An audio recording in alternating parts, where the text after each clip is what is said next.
Welcome back. Well, we have reached the last week of January. Yeah, give yourself a round of applause. It's a month, though, that can feel extra long with lack of sunshine, those bitter cold temps that we saw last week. And for some people, it's more than just a case of the winter blues. It can be seasonal affective disorder. So we're joined by Dr. David Rzutko, Vice President of Medical and Clinical Operations at Priority Health, here to help us out. It's known as SAD, which kind of makes sense, right? This time of year can be tough for some people. So tell us a little bit about what that means. Yeah, it's called seasonal affective disorder, which means it's a time-limited impact on just how we feel about ourselves, right? So as you mentioned, days are shorter, right? The less sunlight. It's very cold outside. We're probably a little bit more sedentary, et cetera. And it can have an impact on not only on our physical health, but also on our mental health. We could just get a little bit depressed. It's just cold outside. Especially at this time of year where some people don't see the sun at all. You go into work before the sun comes up. You're getting out of work. It's dark. It's cold. It's hard to stay motivated. So what are some healthy coping mechanisms? Because there's some unhealthy ways to cope with it, but what are some good ways that we can try to get through these months? Trying to stay in a routine is good. Exercise is probably one of the biggest things that you can do to help your body's overall affect, so it's unlocking the feel-good hormones for yourself. Definitely doing what you can to get sun when it is out there.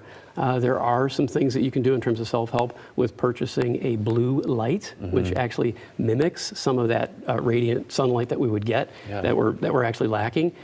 Good exercise, good nutrition, and be kind to yourself during these times. Definitely. I mean, we were just talking. We saw the sun yesterday, and it's crazy how that can be such a big mood booster. This time of year. So getting outside, just taking advantage of when the sun does come up.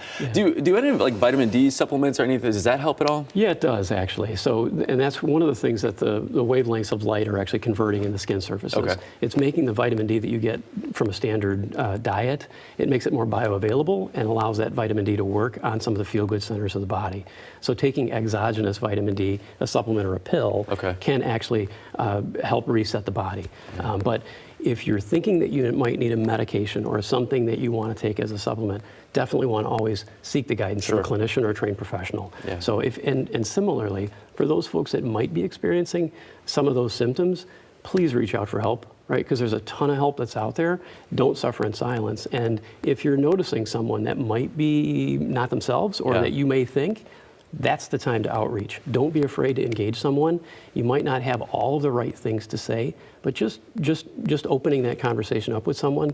So, Elliot, I've noticed such and such, and making it very concrete. Right, I've noticed such and such in a non-judgmental way, and letting them know, are you okay? Or is there anything I should know about? And that allows the person that space to actually respond to you. And now, granted, many of us are, oh, I'm fine, everything's good, right? I mean, and that's there for sure. That's a usual response. But in that instance, it gives them that space, and you can then take the opportunity to say, I'm going to check back with you in a few days, right? And if you do have a need, I'm here for you, right? And so just having that conversation can sometimes make all the difference for somebody. Yeah, definitely. And offering that support and knowing that, hey, warm weather, good temps are just a few months away, right? So we'll get through it. Of course, Priority Health is always so helpful. Where can people head to if they want to see some more resources? Yeah, priorityhealth.com. On your back of your insurance card, we've got a 1-800 number. You can contact us 24 hours a day, 7 days a week. We've also got trained behavioral health specialists there to talk to folks in the moment. Amazing. Well, I did see warmer temps and sun in the forecast, so that is good news for us this time of year. But we always appreciate your help. Absolutely.